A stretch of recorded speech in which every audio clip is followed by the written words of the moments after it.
Então a família dele tinha atrás da privada uma faca de cocô.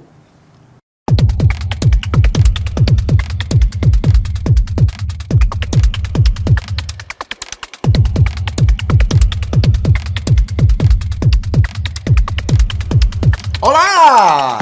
Estamos em mais um podcast com o Marcelo Dominichelli, que é ator, professor de parkour, ginasta quase olímpico e que tem feito alguns trabalhos recentemente aí de bastante expressividade e bastante alcance de público, tá fazendo sucesso. Sim. Fica quieto, faz de conta. Aí, então a gente vai entrevistar o Marcelo, que fez café pra gente. Mas fez café. E aí temos aqui um bolinho, esse bolo... Nossa, na outra entrevista que eu tinha feito, tinha um outro bolo aqui que era maior. Tinha, né?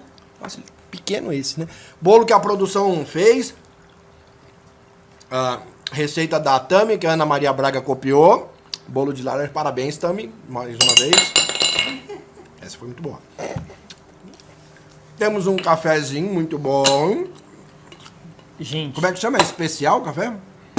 Esse daqui não é tão especial assim, né? Porque tava tentando fazer o café ali no episódio anterior. E aí o moedor me deixou na mão. E aí ficou assim meio... Eu tô achando excelente. Clarinho. É pra tomar? Pode tomar. Esse daqui não é cenográfico. Então aí o Marcelo... Conta pra nós, Marcelo. Quem é o Marcelo? Da onde vem Marcelo com 2 L's? E quem era o Marcelo criança? Então, quem é o Marcelo? Apresente-se e fala do Marcelo criança. Bom, o Marcelo... Tá uma delícia. Muito bom, né? O Marcelo com 2 L's tá bom vem mesmo, de uma criatividade sem tamanho, assim, gigantesca dos meus pais, que colocaram o meu nome igual do meu pai, que também é Marcelo com 2 L. Então, pra eu saber de onde veio o Marcelo com 2 L mesmo, eu tinha que perguntar pra minha avó. Como minha avó não tá aqui, então... Mas assim, o Marcelo criança era um moleque muito doido, muito hiperativo, assim, que não parava, em momento nenhum. Dava um trabalho desgraçado pra minha mãe. Foi muito bem na escola por conta disso também, sabe?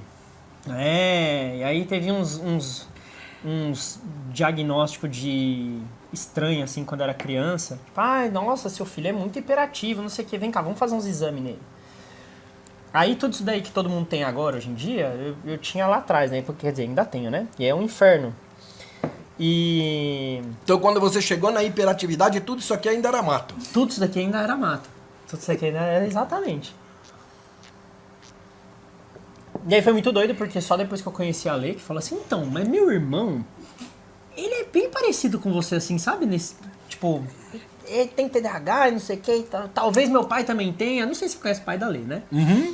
Ouvi falar. Aí ela começou a me falar das coisas, eu fui começando a ligar um ponto no outro, eu fui falar com a minha mãe, né? E aí, mãe, o que foi que aconteceu e tal, não sei o que. Ela falou, quando você era pequeno, você era... assim, assado, aí foi no médico, teve o diagnóstico, começou a tomar uns remédios aqui, mas aí você tomava o remédio e aí você ficava muito apático, você ficava muito quietinho. Eu só tava sendo uma criança normal, né? Entendi. Aí ela suspendeu o remédio porque eu tava muito apático, mas Entendi. eu tava sendo uma pessoa funcional, assim, tá ligado? Entendi. Aí Aí suspendeu. nada, E aí suspendeu, imagino que deve ter tido todo um processo assim de parei hoje, acabou. Parei, acabou. Não teve desmame nem nada, só que foi só assim, ó, para, chega. Tá ótimo. Aí eu fui fazer sempre coisas não ortodoxas. Tipo, acho que quando eu era pequeno, acho que por ter muito problema na escola também, essas coisas, eu acabei gostando muito de esporte, acho que por passar boa parte da minha vida na rua também, né? Porque era uma época que a gente brincava bastante na rua. Então, brincava o tempo inteiro e as coisas que eu mais gostava de brincar era coisa que envolvia corrida e, tipo, movimento do corpo no geral, assim. Então eu amava brincar de esconde-esconde, de pega-pega, de polícia e ladrão. Odiava futebol, mas jogava porque era o que todo mundo gostava, né? Sei. E eu era o moleque que toda hora que a bola caía no telhado eu falava assim, eu pego! Entendi. Tá? Acho que por isso que eu fui acabar no parkour também, né? E porque eu sempre gostei de fazer umas coisas estranhas, assim, de esporte. E tentei trabalhar com tudo quanto é coisa, assim, que você já pode, só tem que imaginar. E acabei parando em aula de parkour por um acaso, assim. Fui convidado uma época lá em 2011 pra trabalhar na primeira academia de parkour que teve no Brasil. Aí depois disso eu acabei parando algumas vezes de dar aula, porque a água batia na bunda, então tinha que caçar outra coisa pra fazer que ajudasse a pagar a conta e tudo mais. E aí agora, desde do final da pandemia, por conta de um amigo meu, que foi meu aluno também, me ajudou a voltar da aula de parkour numa escola. Tô trabalhando com isso até hoje e tá muito da hora, velho. Fazendo isso, de vez em quando fazendo umas pontas de ator num grupo de teatro aí, chama Teatro Silva. Ah, ouvi falar. Bem da hora, bem da hora. Tô aprendendo umas coisas aí, né? Ouvi falar. Aprendendo uns negócios. Então, aí chegamos hoje. E esse Marcelo hoje, como é que anda o Marcelo? Tá dando aula, fazendo umas pontas e o que mais? Anda desesperado, né? Acho que como todo mundo aí anda meio desesperado ultimamente. Justamente com coisa de trampo e vida adulta, né? Acho que não tá fácil pra ninguém. Claro. Mas acho que, apesar do desespero, assim, tô tentando... Acho que eu tô, tipo, me achando cada vez mais nas coisas que eu gosto de fazer, assim, sabe? Sim. E, tipo, me conformando que às vezes é isso e é o que a gente tem e, mano... Não tem muito o que ficar arrancando os cabelos, sabe? Claro. Desde que você saiba mais ou menos pra onde você tá indo. Tem aparecido umas coisas muito legais pra fazer, assim, ultimamente, coisas que eu nunca esperava, tipo... Quando eu conheci a Lê, eu falei pra ela, mano, eu sempre tive vontade de fazer teatro, tá ligado? Eu sempre tive vontade de fazer teatro. Tinha feito umas pontas nos comerciais, nada a ver aleatório, assim, porque por conta do parkour, né? Tipo, quase igual ao teatro, sim. Quase igual, Aí eu falei, mano, eu quero aprender a atuar. Eu acho que a ideia do bolo no podcast e falar de boca cheia é muito bom também. Muito bom.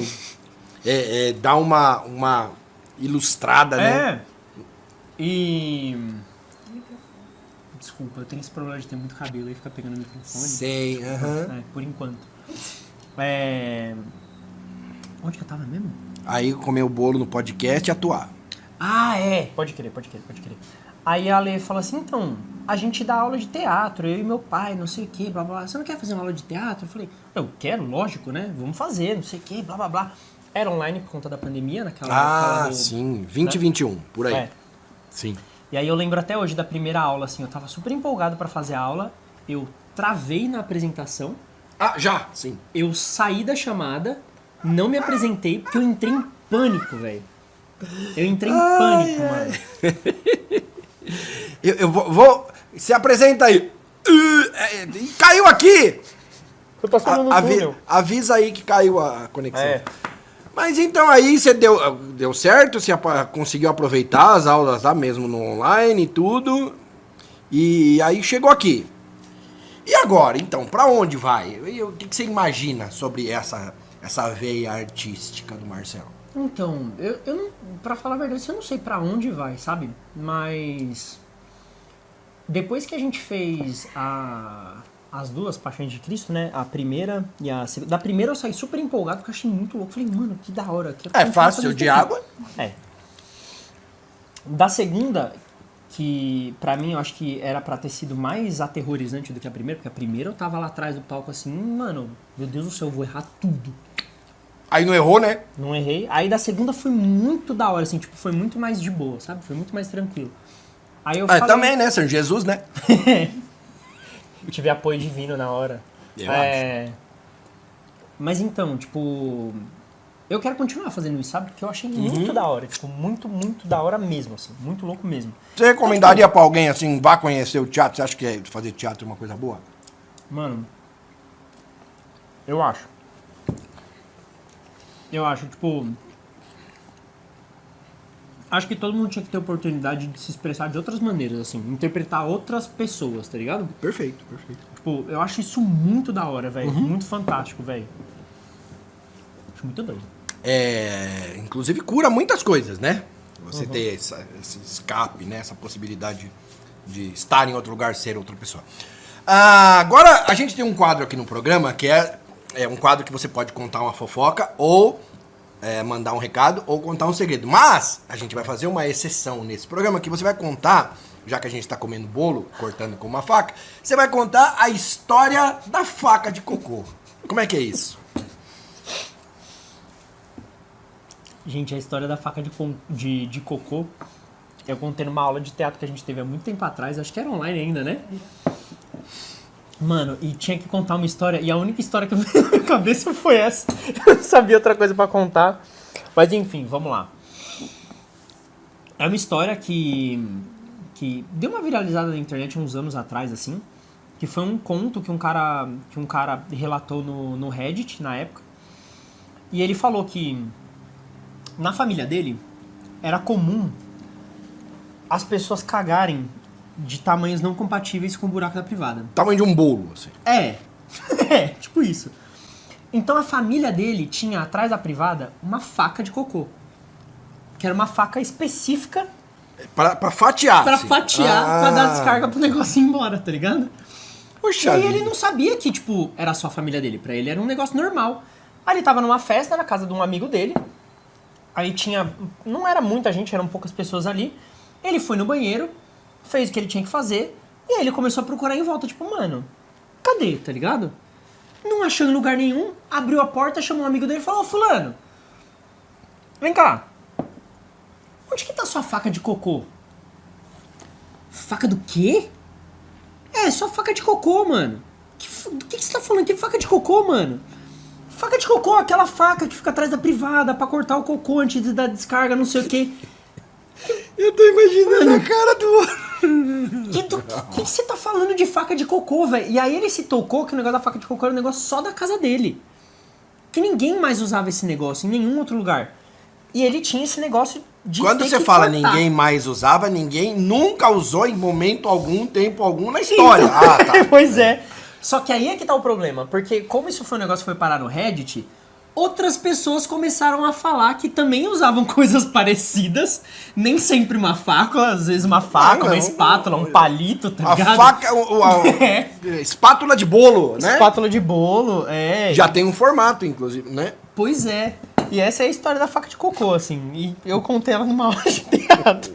E as pessoas Bom, ouvindo... agora você tá contando pro Agora eu mundo tô contando todo. pro mundo enfim. todo, é. Perpetuando uma história. Deixa eu aí, te né? contar que as visualizações aqui vão longe, muita gente vai comentar a respeito. E você aí na sua casa, comente a respeito. Você tem na sua casa uma faca de cortar um cocô? É. Você já precisou Agora- alguma vez? Não, precisou é possível, mas é que tenha. Então, a última pergunta da nossa entrevista é a pergunta que eu faço pra todo mundo, que é: se você tivesse uma oficina dessa, o que você faria com ela?